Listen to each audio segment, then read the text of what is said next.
Hey, you're just in time for the finale of a contest between two powerhouses of the 70s, the Chevy 454 and the Ford 460. It's going to be quite a horsepower throwdown. Now, in the first show, we performed a budget build on the 460, spending only about $2,500, from used short block to finished motor. It made 378 horsepower on the dyno. Later in round two, we treated the same motor to a high-performance build using a solid roller cam, quick flow top-end kit, and a Holley 1000 CFM carb. Result, 607 horsepower. But then it was Chevy's turn. Same boneyard to finish motor buildup, same bare bones budget, but different results on the dyno. Chevy made 409 horsepower, 31 more than the Ford. So today in the final round, this 454 gets its high performance build, and we get to see which monumental motor makes the most power. Either way, we're going to drop this thing into our 85 Monte Carlo and turn Chevy's Lash full-size muscle car into a street strip beast. To match the Ford's power, we've got a similar parts combination, like this solid roller cam, except this time it's from Lunati. For cylinder heads, we're using a racing head service big block Chevy aluminum head. And for the induction side, a Merlin single plane intake manifold. Now for the rotating assembly, we're gonna do something a little different. We're gonna hang these KB pistons on a set of Eagle rods and use one of their crankshafts. Now this is our ESP cast steel piece that's good for applications up to 700 horsepower.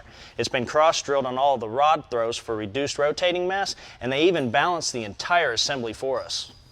Now you might remember we reused the Ford crank because they were known to handle 700 horsepower stock. Chevys, well, only about 500 horsepower. We've got our crank temporarily torqued down so we can check the clearance between it and the bearings we've installed, and that's why we left this cap off. Now to do this, in case you've never done it, get a piece of plastic gauge from your local parts store, cut off a piece, open it up and put this little green plastic strip on the journal. Then we can install the cap, and the bearings, by the way, are Clevites for big block Chevys. Torque it down like the rest of them, and finally remove it. Then compare the width of the flattened plastic gauge to the paper gauge. It should be between 2 and 3 thousandths. So what if you have less than that and not enough clearance? Well, you're probably going to get bearing failure. Any more than that, and well, the oil pressure is going to go down, and heaven knows what'll happen then. Well, let's get this crank out and install it the right way. What do you say?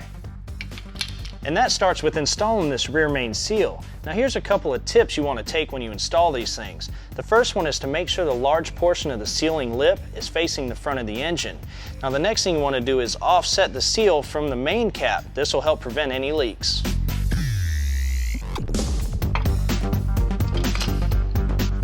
The rods from our kit are forged from 5140 steel, and they're available with a press fit or like ours with floating pins. The pistons are KB's Icon brand, made from 2618 forged aluminum alloy with a raised dome and single valve relief. This will help put our compression ratio at about 10.5 to 1. Here's another good feature, forced wrist pin oiling to prevent failure. There's no graceful way to install these spiral retaining locks. Just make sure you get them completely into the groove. The last step in our prep is the piston ring set. All ring packs are different, so make sure you follow the instruction sheet to determine which direction the bevel goes. And make sure you look close, because they're hard to see. There she is. Hey, don't forget to counter the rings 90 degrees from each other. That will prevent oil from making its way to the top of the piston. Now, using plenty of lube, we're installing Clevite bearings in this rod.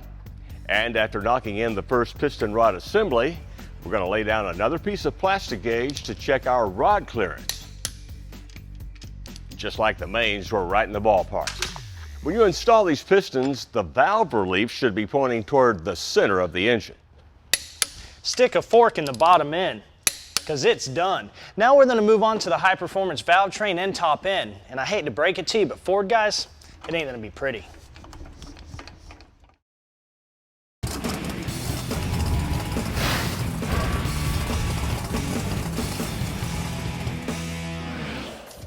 I guess we better pick up the pace. We're back with our big block Chevy high performance build. This motor's got a top 607 horsepower to beat out a Ford. And just like with our Ford 460 build-up, we're going with a solid roller camshaft. A solid roller puts more stress on the valve train and requires frequent valve adjustment, but the upside is you can get a more aggressive cam profile and higher RPM range. Now to spin that cam, we're going to use a double roller timing set with adjustable keyways. Needless to say, cylinder head choice was pretty critical in both of our big block builds. For the Chevy, we're going with these RHS aluminum heads with 320cc intake runners compared to 290s on the Ford. Valves measure a 225 on the intake, 188 on the exhaust, a little bit bigger than the Fords, but get this, combustion chambers. These are 114 cc's, the Fords were 74, so how could they have the same compression ratio of 10.5? But don't forget, we got those big dome pistons taking up a lot of space in here. We are swapping out the springs that came with the heads though for these Comp dual springs with dampeners. Now they've got twice the spring rate and they're a perfect match for that solid roller cam. To seal our heads, we're going to try out a set of these Cometic gaskets. Now they sent us a cutaway so you can see the 3 layers of stainless steel with the elastomer coating. Now as the motor goes through the compression stroke, the head tries to lift away from the block. So a cool design feature about these gaskets is the gasket will actually vertically lift to take up that room and still maintain a good seal.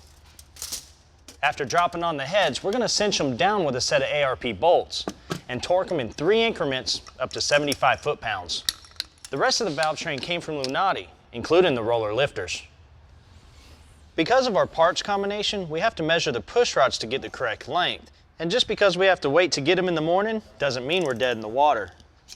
In fact, we can install this Merlin single plane intake we got from World Products now. It's one a lot of racers are using these days. It makes good power in the 25 to 8,500 RPM range, and they use what's called a right cast process, which means they smooth out the internals so there's no need to clean up the runners or the plenum. It's ready to go on. Just like the heads, we're going to cinch them down with a set of ARPs. This engine's going to need much better oiling now, so we're upgrading to a milling high volume pump and a pickup that came with our new pan, which is one of Hamburger's racing pans with kickouts for extra oil capacity and inside trapdoor baffle. All right, quiz time. It would have been a lot easier to roll the motor upside down for this, so why didn't we? Was it A, the engine stand is stuck and won't turn? B, the instructions say install the pan this way, or C, without push rods and rockers, those lifters we installed would fall right out of their holes. If you answered C, you're right, and chances are you'll never have to uninstall your intake manifold to pick up fallen lifters. We can do the rest of our work today in the dyno, including the dampener from Pioneer, the water pump, and since we ran the same carb for both of our budget builds, we're reusing this 1000 CFM Holley, which is the same carb we ran on the second stage with the Ford during its dyno runs. Well, now we really are dead in the water until first thing in the morning when our push rods show up. What does that mean for us? A good night's sleep. And for you guys, only a few minutes of commercials. Yep, you Ford and Chevy guys better stand close by. The big showdown is coming up. I'm nervous. I ain't nervous, I'm ready to get it done.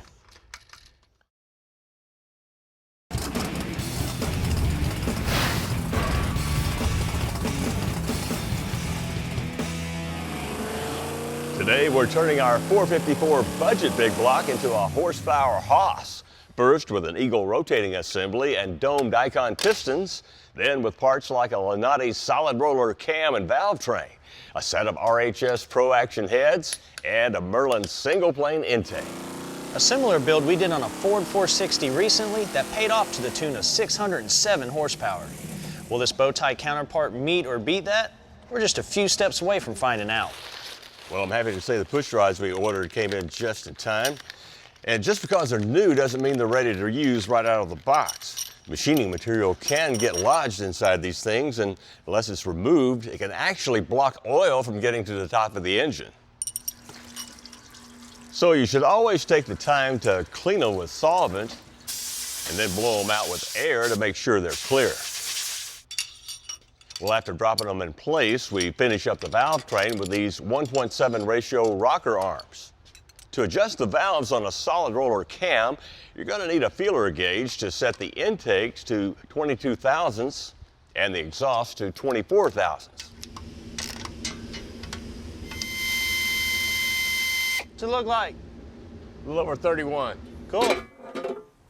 To fire off our 454, we're relying on this Pertronix flamethrower equipped with the new Igniter 3 module and a built-in adjustable rev limiter. With it, a set of their 8mm performance wires.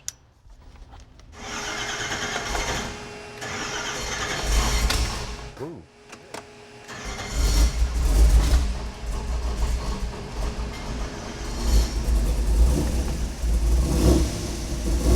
I feel better now.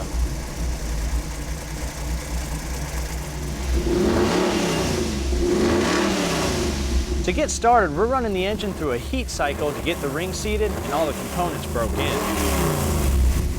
God, I love the sound of these big blocks. These sensors in each header pipe tell us the exhaust gas temps. This is a useful way to detect a problem with any of the cylinders. Running a solid roller has its dues. Look how loose these rockers got during the heat cycle. Now you have to relash the valves after the break-in, and it's good to check them about every 3,000 or so miles. All right, I'm gonna make a little pull. Now remember, we're chasing a peak horsepower of 607 from the equally modified Ford. Our first run at 4 grand was a fine 409 and rising, so's the torque. Let's step it up.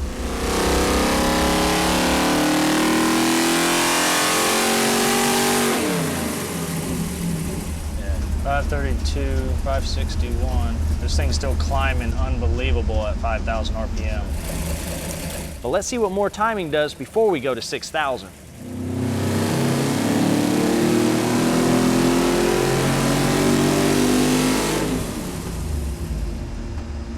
Sounds phenomenal. We're up to 615 horsepower at 6,500 RPM. But we're not done. Lately, we've enjoyed impressive results from changing to lighter distributor springs.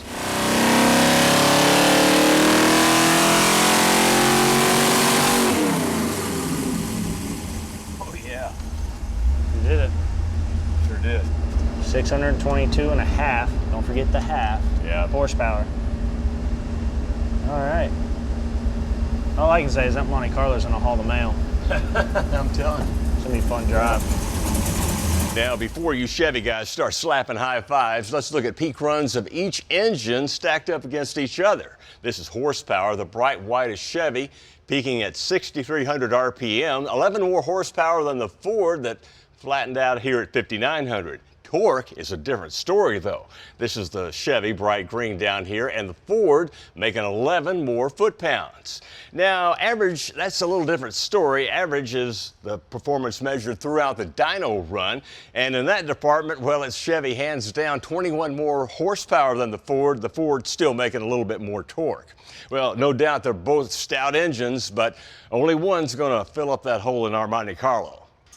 Recently, we built a Pontiac engine in Olds, plenty of Fords and Chevys, so what's missing?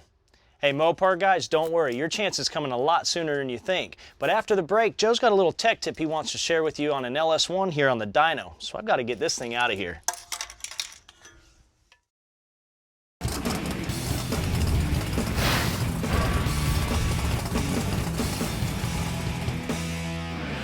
We're always on the lookout for ways to save money building and maintaining engines, and today's budget tip's all about making your headers work more efficiently, extending the life of engine components, and saving you money in the long run. We're wrapping this header with DEI's titanium header wrap that acts as a thermal barrier, keeping the engine compartment cooler and containing the header heat to enhance performance.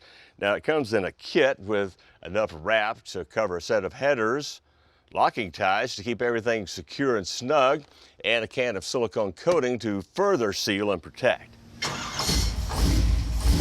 All right, now let's run this small block Chevy with one stock header and the header I just wrapped on the other side. Well, after running the motor for about 5 minutes at different RPMs, we check the temperatures in the area around the pipes, and it's 307 on the naked side, 236 on the wrap side. Well, that's 71 degrees cooler than the other side. Imagine that difference in your engine compartment. Of course, there's also the obvious advantage of never worrying about your spark plug boots burning up. Now, you can get that header wrap individually or in a kit like we used for about 80 bucks. The next time somebody gives you the finger, you better hope it's one of these, the magnetic finger from TurnPro. Now it has a magnet sewn into the tip that allows you to pick up light magnetic objects with a breeze, even in tight places. Now it's also good to have around when you're working with spring-loaded objects like C-clips or even distributor springs. Now on top of the finger, they also offer gloves that have magnets in both of the index fingers. Now the gloves, they cost about $20, but for $11, you can get the one special friend that will stick with you forever. You don't have to be a seasoned gearhead to know that sludge is your engine's enemy. Why? Because once it builds up and clogs oil passages, the result is reduced gas mileage, decreased engine performance, maybe even engine seizure. Castrol's GTX is formulated to provide your engine with maximum protection in a leading oil against sludge buildup, viscosity, and thermal breakdown. Castrol GTX contains unique dual-action dispersants that provide a superior level of protection against sludge buildup to withstand the most extreme driving conditions. Oil is your engine's lifeblood. It can also be your safeguard against sludge. Build on a budget. Horsepower projects that save you time and money. Yeah, you guys have watched us build a lot of performance engines, and you know the drill. Each project involves a lot of tear down, machine shop work, new parts, and meticulous assembly.